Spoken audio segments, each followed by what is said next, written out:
농가 여러분 반갑습니다. 요즘처럼 무더운 날씨만큼이나 무성이 자란 잡초는 우리 농업 활동에 있어서 저해 요소가 되는데요. 잘라도 무성이 자라는 잡초. 그래서 오늘은 효율적인 제초 작업을 위한 농가 맞춤형 논두렁 제초기를 안내해 드리고자 합니다. 논두렁 제초기는 제초 시간이 2.7km이며 제초 폭이 평면 30cm와 경사면 30cm로 논두렁과 평지 제초 작업을 동시에 진행할 수 있는 효율적인 장비랍니다. 무엇보다 폴립을 잘게 파쇄하여 제초된 폴립을 수거할 필요가 없기 때문에 작업 능률이 향상될 수 있는데요. 현재 국내 여러 업체에서 제작하여 판매하고 있으니 구매 의사 있으시면 참고하시면 되겠습니다. 담당자님, 논두렁 제초기는 언제 어떤 목적으로 사용이 되나요? 안녕하세요. 영광군 농기계 담당자 유정우입니다. 이번 편은 앞에 보이는 논두렁 제초기에 대해서 설명드리겠습니다. 논두렁 제초기 사용 시기는 한 5월 달에서 10월 정도, 1년에 약 6개월 정도 사용을 하고요. 첫 사용 시기는 보리를 수확할 때 논두렁을 제초하는 시기, 그 다음에 모내기를 끝나고 벼 생육 과정에 논두렁 제초 작업을 한 2회 정도 하고요. 마지막으로 벼 수확 전에 사용하는 논두렁 제초기입니다. 그럼 논두렁 제초기 구조와 작동 원리에 대해서 자세히 알아볼까요? 논두렁 제초기 구조에 대해서 설명드리겠습니다. 논두렁 제초기는 크게 4가지 구조로 되어 있는데요. 첫 번째로 운전 조작부, 엔진부, 타이어 미션부, 제초 동력부로 이루어졌습니다. 논두렁 제초기 구조 원리에 대해서 상세히 좀 설명드리겠습니다. 운전 조작부에는 여러 가지 스위치와 레버가 있는데요. 먼저 보시면 오른쪽에 엔진 출력을 담당하는 조속 레버가 있고요. 그 다음에 빨간색 레버. 빨간색 레버는 앞쪽에 있는 제초, 날의 경사 각도를 조절하는 레버가 있습니다. 총 단계는 3단계, 18도, 35도, 53도의 각도를 조절 가능하고요. 그 다음에 이제 작게 보이는 레버는 전후진 레버입니다.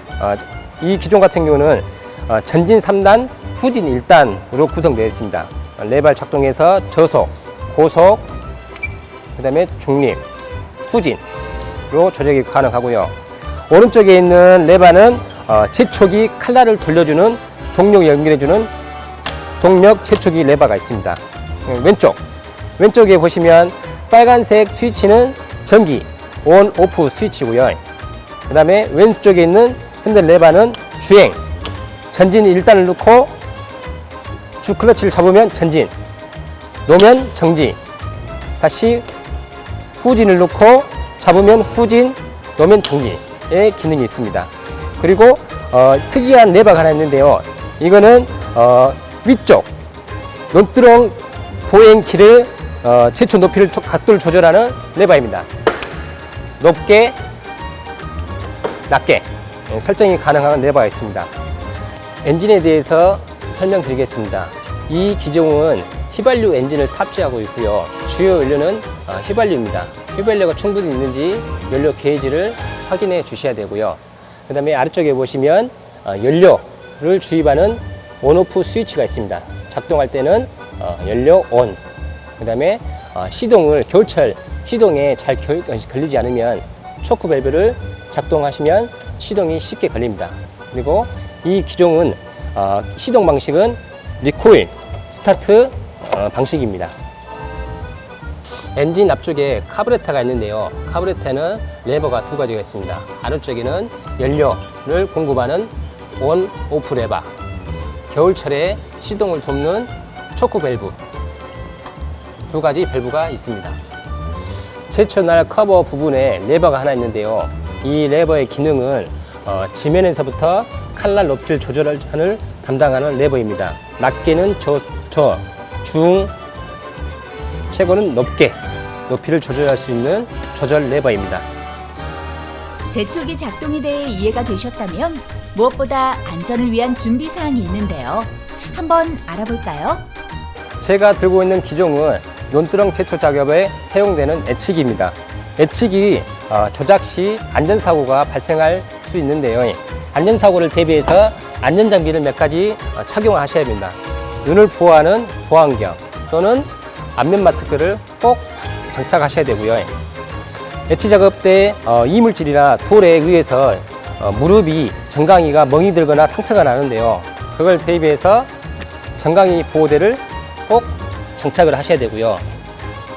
작업자는 안전화 또는 자강을 신고 작업을 하셔야 됩니다. 앞서 말한 논두렁 제초기도 작업을 하실 때 안전사고를 대비해서 이와 같이 안전장비를 장착하셔야 되는데요. 보안경, 안면 마스크는 꼭 장착을 하셔야 합니다. 그리고 논두렁 작업에 있어 안전화 또는 장안을 신는 것을 추천해 드립니다. 작업 전 준비 사항을 숙지하셨다면 본격적으로 작동 방법에 대해서 알아볼까요? 지금은 모가 심어져 있는 현장에 나와 있는데요. 논두렁 제초기 시동을 걸어보고 전진 후진, 그 다음에 논두렁을 한번 비워보는 작업을 해보겠습니다. 첫 번째 시동을 걸어보겠습니다. 시동 거실 때는 조석 레버를 적당히 올리시고요. 엔진 스위치를 ON, 그 다음에 리콜 스타트를 가볍게 당겨주시면 시동이 됩니다. 이제 주행을 하실 때는 엔진 출력을 올려주시고요. 변속 기압, 전진 1단, 조석을 넣고 주행 클러치를 잡으면 앞으로 갑니다. 전진. 그럼 후진해 보겠습니다. 후진, 레버 조작, 주행 클러치 작동, 후진. 엣지 칼날 작동을 해 보겠습니다. 엔진 출력을 높게 하시고요. 오른쪽 레버를 잡으면 칼날이 돌아갑니다. 칼날 작동, 정지, 칼날 작동, 정지. 엣지 작업 전에 핸들을 자기의 신체만큼 조절이 가능한데요. 그럴 때에는 앞에 있는 높이 조절대를 풀으시고, 그 다음에 핸들을 조절하시고, 자기 신체에 맞게 높이를 잡으시면 다시 계속 고정해 주시면 됩니다. 논두렁 제초 작업할 때 발생되는 안전사고가 몇 가지 있는데요. 논두렁 넓이가 30cm밖에 되지 않아요. 그래서 혹시 운전자가 논두렁 좌우로 넘어지는 경우가 있고요. 그 다음에 예치기 사용하실 때는 꼭 음주운전을 하시면 안 됩니다. 현재 보고 있는 상황은 모가 심어져 있는 논두렁 사이에 풀을 보이고 있는 작업이고요. 지금 운전자는 안전장비로 보안경을 착용하고 있고요. 그 다음에 신발은 안전화를 신은 상태입니다. 현재 최초 시간은 지금 11시 정도 됐는데요. 지금 날씨가 상당히 뜨거워요. 그래서 온열 진화를 대비해서 모자를 착용한 상태입니다. 최초 높이에 따라서 높이 조절을 하셔야 되고요. 현재 먼지가 좀 나는데 이 논 같은 경우는 봄에 논두렁 조성기로 논두렁을 조정하지는 않은 논이라서 좀 울퉁불퉁하는 경향이 있습니다. 논두렁 채초기를 원활하게 사용하기 위해서는 봄에 논두렁 조성 작업을 꼭 하시는 것을 추천드리겠습니다. 보시는 바와 같이 평지 채초 작업도 가능합니다. 안전하게 작업을 마치셨다면 장비를 오랫동안 사용하기 위한 보관 방법과 담당자님의 경험에서 나온 꿀팁을 한번 알아볼까요? 논두렁 채초기 사용 완료 후 보관 요령에 대해서 설명드리겠습니다. 채초 작업이 끝나면 기체에 묻은 흙이나 풀 같은 경우는 깨끗이 제거를 해 주셔야 되고요. 그 다음에 먼저 제일 처음에 확인하실 거, 연료에 있는 에어 클리너를 개방하셔서 이 안에 이물질이나 그 다음에 먼지가 있는지 확인하시고 깨끗이 털어주시고 다시 결합을 해 주셔야 되고요. 사용 후 연료, 엔진 오일이 적정량이 있는지 또 변색되지 않는지 확인을 꼭 해 주셔야 됩니다. 그리고 혹여 물 세차를 하실 때 머플러에 물이 들어가지 않게끔 주의하셔야 되고요. 이쪽 리코일 스타트 부분에 물이 닿지 않게끔 이 줄이 물에 의해서 삭는 부분이 생기거든요. 그래서 이쪽 부분은 최대한 물이 닿지 않게끔 관리를 하셔야 됩니다. 그리고 사용 완료 후 장기간 보관을 하셔야 할 건데요. 옐로 탱크 밑에 보면 에어 클리너가 있어요.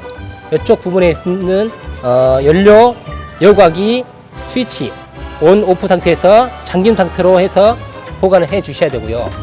그 다음에 각 부분에 와이어, 스프링, 그 다음에 조작 레버가 있는데 그 부분은 이 방청유를 충분히 뿌려 주셔서 녹이 슬지 않게끔 해 주셔야 되고요. 그 다음에 충분히 작동이 유난하게 될 수 있게끔 브루스를 충분히 살포해 주셔야 됩니다. 이렇게 관리를 하셔야만 오래 사용하고 다음 사용 때 문제가 없겠습니다. 이번에는 논두렁 제초기를 관리하는 데 대해서 꿀팁을 몇 가지 말씀드리겠습니다. 논두렁 제초기는 보면 부피가 한 1.5m, 그 다음에 높이가 한 1.2m 정도의 부피가 되는데요. 이 기종을 용기계 보관청에 보관하면 상당히 많은 면적을 차지하거든요. 그때는 용기계 보관했을 때 좁은 면적에 이 기체를 사용하지 않고 보관만 했을 때는 핸들을 이렇게 접어서 보관을 하시면 보관 창고에 용이하게 보관할 수 있고요. 그 다음에 이 동력 엣지 칼날이 4가지가 들어가고 있어요. 칼날이 이제 적은 비용은 아닌데 오래 길게 사용하시려면 쓰시고 이거를 다시 뒤집어 쓰시면 2번 이상의 칼날을 사용할 수 있습니다. 그리고 기체의 옆면을 보시면 이런 카바가 있는데요. 이 카바는 정비하거나 수리할 때만 여시고 사용하실 때는 꼭 부착을 하셔야 되고요. 카바를 한번 열어보겠습니다. 벨트를 풀고 카바를 열어보면 이 안에는 동력을 전달하는 뿔에 기어 고무 벨트가 있어요. 이 고무 벨트는 소모성 벨트이기 때문에 주기적으로 갈아주셔야 되고요. 또 무리하게 하다 보면 끊어져서 이 벨트를 가실 때가 있어요. 그런데 그때 가실 때쯤이면 이 벨트에 보시면 이 번호가 있는데 그때는 이제 이 번호가 없어질 거예요. 그럴 때는 이 번호를 쉽게 기억하기 위해서는 이와 같이 뿔에다가 기록을 해 두시면 다음에 벨트를 구입을 하거나 아니면 빨리 준비하실 때 수월하고요. 그 다음에 이쪽에 있는 체인 벨트도 이와 같이 브리스로 충분히 뿌려주시면 사용에 원활하고 고장 빈도를 낮출 수가 있습니다. 점검이 끝나시면 다시 카바를 부착하셔서 보관하시면 되겠습니다. 오늘은 논두렁 제초기에 대해서 알아봤고요.